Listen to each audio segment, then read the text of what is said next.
In January of 2005, the UFC began a brand new reality TV show called The Ultimate Fighter, and over the years winners have gone on to have massive amounts of success. Fighters like Michael Bisping, Rashad Evans and Forrest Griffin all have had UFC gold wrapped around their waist. But it's not always straight success from winning the show, and in this countdown we're going to be looking at the top 10 Ultimate Fighter winners that didn't go on to have much success. I'm James from the MMA Flashback, and this is the top 10 Ultimate Fighter winners that flopped. Number 10, Chris Holdsworth. Now, this inclusion on this list is a little bit sad.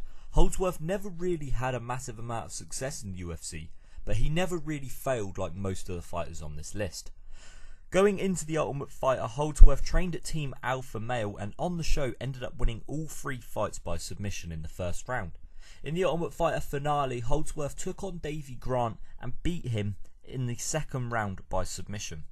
After that fight, Holdsworth only went on to have 1 fight in the UFC, winning a unanimous decision victory. After that fight, it was alleged that Holdsworth ended up having a concussion caused by TJ Dillashaw in training. We never really heard much from Holdsworth after this, but now is considered one of the main coaches at Uriah Faber's Team Alpha Male. It's a sad story with Holdsworth because he had a lot of potential. He was an unbeaten fighter that probably could have caused some waves at bantamweight.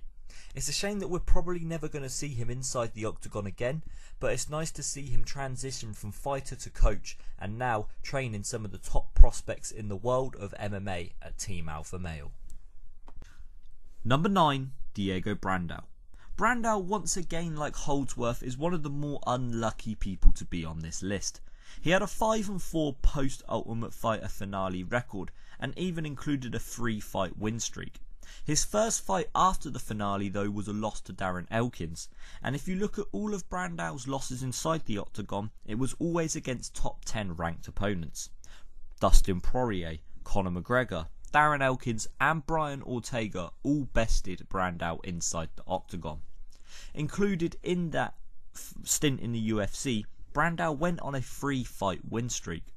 Brandao ultimately was released from the UFC because of the felony arrest after a 1-fight losing streak coming against Brian Ortega.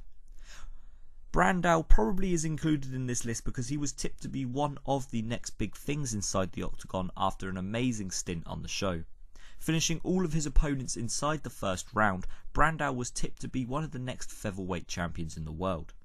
It's a shame Diego Brandao never accumulated to what his potential was, because he really was an amazing fighter looking back on the show. So coming in at number 9 was Diego Brandao. Number 8, Kendall Grove. Kendall Grove was a veteran of the UFC after the Ultimate Fighter. Going 6-6 post-Ultimate Fighter finale, he picked up big wins over Alan Belcher, Evan Tanner and Jason Day throughout his career. Losses though to Patrick Cote, Jorge Rivera, Mark Munoz and Damian Maia though overshadowed the victories. Grove was released from the UFC after 2 straight losses to both Damian Maia and Tim Boetsch. Kendall Grove was probably a shock winner of the Ultimate Fighter. The show seemed set up for Ed Herman to get the victory, but it was Kendall who got the win in the finale. Grove went on to have what was a mild amount of success in the UFC. His biggest victories coming against Evan Tanner and Jason Day back to back, defeating Tanner by split decision and Day in the first round by TKO. Ultimately, Grove never really got into a consistent groove inside the UFC, but post-UFC career has gone on to fight for the likes of KSW and Bellator. Number 7, Amir Sadha. Amir Sadha is a funny story when looking at it. He went into the Ultimate Fighter with a 0-0 record, but on the show ultimately ended up defeating the likes of Matt Brown and CB Dollaway twice. The first time in the semi-finals by armbar, and the second time he fought CB Dollaway in the finale after Jesse Taylor had to pull out, and he beat him by armbar once again. Sadha never really had the amount of success in the UFC that was expected. He went 5-5 post-tough finale record and was 1-3 ultimately before his release. Losses in that time included Dan Hardy and Yoshihiro Akiyama. When he was released, Dana White was even quoted on record to say that he didn't want to be a fighter. Sadha was very inconsistent with the amount of fights that he would have in the octagon, fighting twice in the last 2 years of his UFC contract. Number 6 is Jonathan Brookins. Brookins went 1-3 after his Ultimate Fighter finale win over Michael Johnson. Brookins won the 12th season of the Ultimate Fighter, but never had any success in the UFC.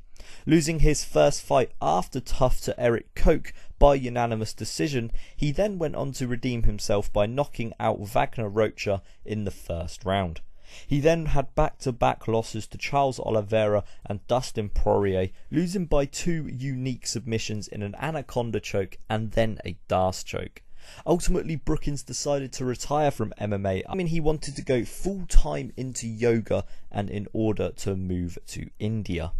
After this, he returned 2 years later to fight in Legacy FC and Ivan Pancras. Brookins' latest fight was in 2017, getting a unanimous decision victory over Decky Dalton. It's tough to remember that this was a man that had previously fought in Cage Warriors, the WEC, and even in Bellator 1. Number 5, James Wilks. James Wilks won the 9th season of the Ultimate Fighter in the UK vs USA show. Post-TUF, he had a 1-2 record, losing to the likes of Matt Brown and Claude Patrick.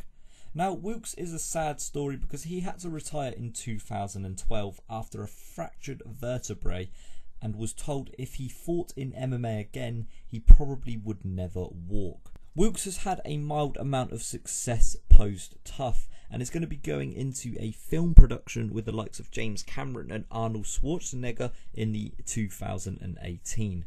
The film will be called Game Changers and it's going to be a documentary about nutrition and veganism in a high performance sport.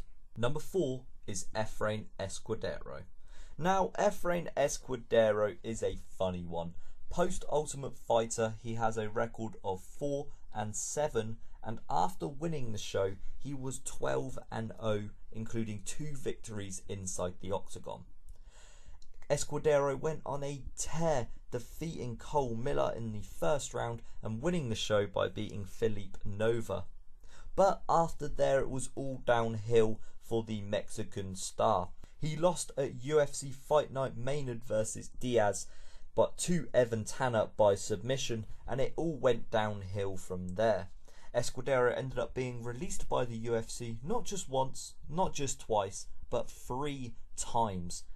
He went on a 0-5 streak inside the UFC at one point, having a 5-fight loss streak inside 3 different stints in the organisation. Escudero's last fight was at UFC 197, where he ended up losing to Kevin Lee. Post 3rd time release though from the UFC, he has gone 4-2, winning fights at Vale Tudo Japan and Conquer FC, but ultimately losing at Fight Night Globals and ACB. Number 3, Eddie Gordon. Eddie Gordon did not record a victory inside the UFC after his stint on The Ultimate Fighter. Gordon ended up winning the show by defeating Diego Lima by first round knockout. On the show, Dana White described one of Gordon's fight as terrible since he didn't feel like any of the fighters wanted to win the fight. Gordon went 0-3, including a vicious loss to Josh Salmon by head kick, and other losses included Clint Dempsey and Antonio Carlos Jr. Gordon only had 1 fight after his release, defeating Chris Lozano by split decision at Cage Fury Fighting Championships. He was invited to the Ultimate Fighter Redemption in 2017 and was the 3rd pick overall in the show. He ultimately lost to Tom Galicio though by submission in the first round. Number 2, Colton Smith. Now, Colton Smith went 0-3 after his win on the Ultimate Fighter 16.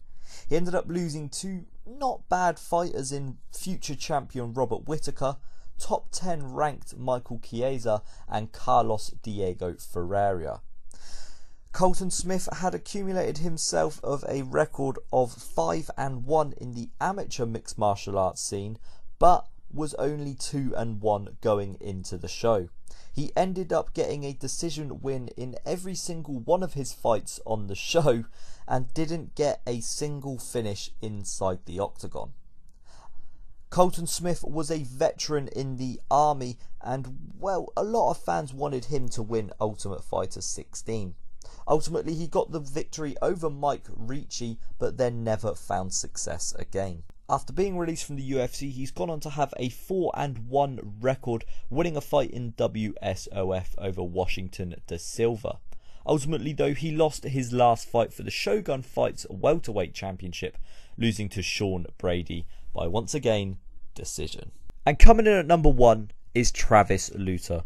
Travis Luta is on this list because he had the biggest opportunity out of all of the Ultimate Fighter winners, but he didn't take it. Winning the show by defeating Patrick Cote by first round armbar, he had a decent record going into the fight with Anderson Silva, defeating the likes of Jose Lande Jones and Patrick Cote. He had a decent win streak behind him, but he failed to make weight. In a title fight, he came in at 186.5 pounds. At UFC 67, when he made his entrance, he was booed out of the building by the fans. Anderson Silva ultimately stopped him by submission in a triangle choke in the second round in 2:11. He had a second fight in the UFC a year and a couple of months later. He fought Rich Franklin at UFC 83. Luta was knocked out in the second round and ultimately never fought for the promotion again. After the UFC released, he did go on to go 1-1.